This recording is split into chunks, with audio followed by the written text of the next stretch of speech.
নমস্কার, আশা করি সকলে খুব খুব ভালো আছেন। আজ সরস্বতী পুজোর এই সুন্দর দিনে সুন্দর সকালে আপনাদের সকলকে জানাই আমার চ্যানেলে স্বাগত। গতকাল সন্ধ্যার পরই আমরা পুরী এসে পৌঁছেছি, আর আমাদের হোটেলটা সি বিচের খুব কাছে, 1 মিনিটের হাঁটা পথ। আর আমি আগের ব্লগেই বলেছিলাম যে ভিক্টোরিয়া ক্লাব হাউস বা ভিক্টোরিয়া ক্লাব হোটেল যেটাকে আমরা বলি, আর পুরী হোটেলের একদম কাছে, মানে একদম পিছনের দিকেই বলতে পারেন। আমরা দুজনে মিলে সূর্যোদয় দেখতে যাব। পুরী এসেছি অথচ সমুদ্রের ধারে গিয়ে সূর্যোদয় দেখব না, তা কখনো হয়? এখন বাজে প্রায় 5:15 একটু বেশি। আর এখন আমরা যেখানে দাঁড়িয়েছি সেটা হচ্ছে ভজরি মান্নার একটা আপনারা ফ্র্যাঞ্চাইজি বলতে পারেন। আমরা ঠিক করেছিলাম আজকেই আমরা ভজরি মান্নার ফ্র্যাঞ্চাইজিতে যাব লাঞ্চ করতে, কিন্তু তারপর আমরা ঠিক করলাম যে না, আজকে নয়, আজকে আমরা জগন্নাথ দেবের দর্শনে যাব। এখন মোটামুটি 7টার সময় যদি জগন্নাথ দেবের দর্শনের জন্য লাইন দেওয়া যায়, তাহলে হয়তো 9:30 কি 10টার সময় হয়তো আমরা মন্দিরে ঢুকতে পারবো। এখন বিশাল লাইন হয়, প্রচুর ভিড় হয়। আর সেটা এখন বলে নয়, এখন বরাবর সারা বছরই কিন্তু এটাই চলে আসছে। আগে কিন্তু ছোটোবেলায় আমরা এই জিনিসটা দেখতাম না। প্রথমে যখন ওই ছোটো রাস্তাটা দিয়ে আসছিলাম হোটেলের সামনে দিয়ে, আপনারা দেখলেন একটা লোককেও আমরা দেখতে পাইনি, কিন্তু রাস্তার ধারে সমস্ত চায়ের দোকানগুলো খোলা ছিল। অনেক ভিড়, মোমো করছে, চায়ের সুন্দর গন্ধ। সেই চায়ের দোকানগুলোকে ফেলে রেখে আমরা আর এগিয়ে যেতে পারলাম না। বিচ ধরে কিছুটা এগিয়ে যাওয়ার পরেই দেখলাম দুজন উড়িয়া মহিলা সমুদ্র বন্দনার আয়োজন করছেন। একজন পাঁচালি পড়ছেন, মন্ত্র জাতীয় কিছু একটা পড়ছেন, আর একজন বালি দিয়ে একটা ছোট স্তূপ তৈরি করেছেন এবং তার চারপাশে ধূপ ধুনো জ্বালিয়েছেন, প্রচুর ফুল রেখেছেন, ফলমূল রেখেছেন, নৈবেদ্য রেখেছেন এবং আরতি করছেন। এবং সমানে তিনিও বেশ কিছু মন্ত্র উচ্চারণ করে যাচ্ছেন। মন্ত্রগুলো সংস্কৃত হলেও পাঁচালির ভাষাটা কিন্তু উড়িয়া ছিল। বেশ ভালো লাগছিল তাদের এই সমুদ্র বন্দনা দেখতে। আজকে সূর্য ওঠার টাইম দেখলাম প্রায় 6:17 এরকম। এতক্ষণ আমি বালির ওপরই বসেছিলাম আর ছোটোবেলার মতো বালি দিয়ে ছোটো ছোটো মন্দির বানাচ্ছিলাম, পাহাড় বানাচ্ছিলাম। তার মাঝে দেখলাম যে সূর্য উঠতে শুরু করেছে, পূব আকাশটা একদম লাল হয়ে গেছে।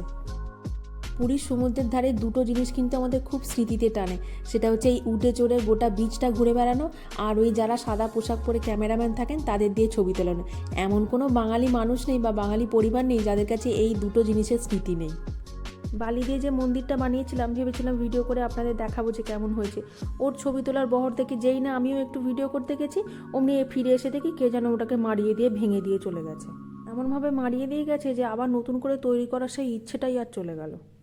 আর সামনে যে তখন গামছা গায়ে টুপি মাথায় দিয়ে যে ভদ্রলোককে দেখলেন যে দড়ি হাতে নিয়ে আছেন, তিনি কিন্তু জালের একদম ওই দড়িটাকে ধরে আছেন। আর ওই দূরে যে একজন ভদ্রলোকের মাথা দেখতে পাচ্ছেন, তিনি কিন্তু জালটাকে আস্তে আস্তে গুটোচ্ছেন। ওনারা কিছুক্ষণ আগে জাল ফেলেছিলেন। এবার আমি একটু দাঁড়িয়েছিলাম যে ওনারা জাল ফেলেছেন, জালটা গুটোবেন, কীরকম মাছ হলো বা কী উঠলো দেখবো। কিন্তু আস্তে আস্তে দেখলাম যে ওনারা ওই দিকে সরে যাচ্ছেন আর আমাদেরও সময়টা বেরিয়ে যাচ্ছে। আমি এইভাবে ভিডিও করছি আর বারবার পিছন ফিরে দেখছিলাম যে যারা ওখানে পাঁচালি পড়ছিলেন, সমুদ্রদেবের বন্দনা করছিলেন, তারা এরপর কী করেন। কিছুক্ষণ পর দেখলাম সমস্ত কিছু ফুল বা ধূপ বা অন্যান্য যেসব জিনিসপত্রগুলো ছিল সেগুলো নিয়ে এসে সমুদ্রের জলে তারা অর্পণ করলেন। তারপর শেষবারের মতো এইভাবে সমুদ্রের জলকে নিয়ে তারা জলে অঞ্জলি দিলেন এবং প্রণাম করে চলে গেলেন। চলুন এবার আমাদেরকেও হোটেলে যেতে হবে, ফ্রেশ হতে হবে। প্রায় 6:30টার ওপর হয়ে গেছে। এর থেকে বেশি দেরি করলে কিন্তু ওদিকে আমাদেরও মন্দিরে ঢুকতে অনেক বেশি দেরি হয়ে যাবে। দেখা হচ্ছে আবার দুপুরবেলা। মন্দির থেকে ফিরে এসেছি প্রায় 1 ঘন্টা হলো। এখন প্রায় দুপুর 1টা মতো বাজে। ওর কলিগের খুব কাছের একজন মানুষ বলতে পারেন, পরিবারের একজন, ওখানে পান্ডা হিসেবে নতুন যোগদান করেছেন। বাচ্চা ছেলে, কিন্তু দেখলাম খুব চটপটে। ছোটোবেলা থেকে এতবার পুরী এসেছি, এতবার মন্দিরে গেছি, কিন্তু মন্দিরের ভিতরের সমস্ত জায়গাগুলো আজ পর্যন্ত ভালো করে ঘুরে দেখে বা ভালো করে জেনে আসা সৌভাগ্য হয়নি। কিন্তু এবারে হলো। সবটা নয়, যে কটা জায়গা আমাদের বাকি ছিল সে কটা জায়গাতেই আমরা ভালো করে ঘুরলাম এবং সেখানকার মাহাত্ম্য জানলাম।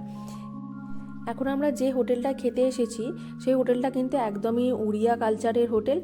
এখানে ভাত, একটু ছোলা দিয়ে, লাউ দিয়ে, কুমড়ো দিয়ে তরকারি, ডাল আর বড় বড় আলু যেভাবে আমরা দম করি কাটি, সেইভাবে আলুটাকে কেটে সুন্দর করে সেদ্ধ করে ভেজে দিয়েছে। উড়িয়া খাবার দাবারে আমরা অভ্যস্ত, তাই আমাদের খুব একটা অসুবিধে হয়নি এবং রান্নাগুলো কিন্তু খুব ভালো ছিল। লাঞ্চ করে যখন ফিরছি তখন দেখলাম ওরা রঙ্গোলির কাজটা অনেকটাই এগিয়ে ফেলেছে। যখন আমরা বেরোচ্ছিলাম তখন শুধুমাত্র এই স্কেচগুলো করছিল। ফিরে এসে দেখলাম যে দুটি মেয়ে রঙ্গোলি করছে, তাদের হাত কিন্তু খুব ভালো। যেহেতু আজকে সরস্বতী পুজো, কী সুন্দর রঙ্গোলি দিয়েছে। এবং ওরা বলল যে এটা শুধুমাত্র একটা ছোট ফুল তৈরি করছে, এরপর ওরা এই জায়গাটাকে আরও বড় করে সুন্দর করে করবে। তারপর আমরা একটুখানি রেস্ট নিয়ে সন্ধেবেলা যখন আবার সমুদ্র দেখবার জন্য বেরোলাম, তখন এখানেই সামনেই দেখলাম একটা এরকম ফাস্টফুডের দোকান আছে। আর আমি মনে করি আমরা বাঙালিরা যেখানেই যাই তেলে ভাজা মুড়ি আমরা সব জায়গাতেই খুঁজতে থাকি, বিশেষ করে সন্ধেবেলা। তাই যে কোনো জায়গাতেই আপনারা যেখানেই হোটেল নিন না কেন পুরীতে, আপনারা সব জায়গাতেই কিন্তু এই ধরনের চপের বা এই ধরনের বড়ার দোকানগুলো পেয়ে যাবেন। সমুদ্রের ধারেও পাবেন, তবে আমি বলবো সমুদ্রের ধারে বড়াগুলো ট্রাই করার থেকে আমি বলবো হোটেলের সামনে যে ছোট ছোট এই রকমের দোকানগুলো থাকে সেই দোকানগুলো থেকে যদি বড়া বা এই ধরনের চপগুলো আপনারা ট্রাই করেন তাহলে কিন্তু বেশি ভালো লাগবে। আসলে বলতে গেলে এখান থেকে কিনে নিয়ে এসে সমুদ্রের ধারে চেয়ারে বসে সমুদ্র দেখতে দেখতে এই চপ মুড়ি খাওয়ার যে একটা আলাদা আনন্দ, সেটা একমাত্র বাঙালি ছাড়া কিন্তু কেউ বুঝতে পারবে না। আজকে সরস্বতী পুজোর সন্ধ্যা বলে সব জায়গাটা এত সুন্দর করে আলো দিয়ে সাজানো হয়েছে, বাজি পুড়ছে, কিন্তু সকাল থেকে তো এত জায়গায় ঘুরলাম, মন্দিরের দিকের যে মার্কেটটা আছে সেখানেও গেলাম, কিন্তু কোথাতেই একটা সরস্বতী ঠাকুরের মুখ আমি দেখতে পেলাম না। তবে দুর্গা পুজোর সময় এর আগের বছর আমি এসেছিলাম, সেখানে দুর্গা ঠাকুর দেখেছিলাম, কিন্তু দুর্গা ঠাকুরের সঙ্গে আমাদের যে বাঙালি দুর্গা ঠাকুর তার একটু পার্থক্য আছে দেখলাম। এখানে সব জায়গাতেই দেখলাম দুর্গা ঠাকুরের দুটো করে মহিষাসুর থাকে এবং দুর্গা ঠাকুরের গায়ের রং কিন্তু একটু কমলার দিকে, আবার কোথাও কোথাও সবুজও আমি দেখেছি। সরস্বতী ঠাকুরও হয়তো ঠিক সেই রকমই হবে। চলে এসেছি আমরা বিচ মার্কেটে। আজও দেখলাম বেশ অনেক দোকানই বন্ধ, একটা জিনিস কেনার ছিল, আমাকে আবার কালকের জন্য অপেক্ষা করতে হবে। আমরা বিচ মার্কেট থেকে তো অনেকে অনেক কিছু জিনিস কিনতে চাই, যেমন বাসনপত্র কিনতে বেশ ভালো লাগে, কারণ ওখানে পুরী কথাটা লেখা থাকে, একটা স্মৃতি।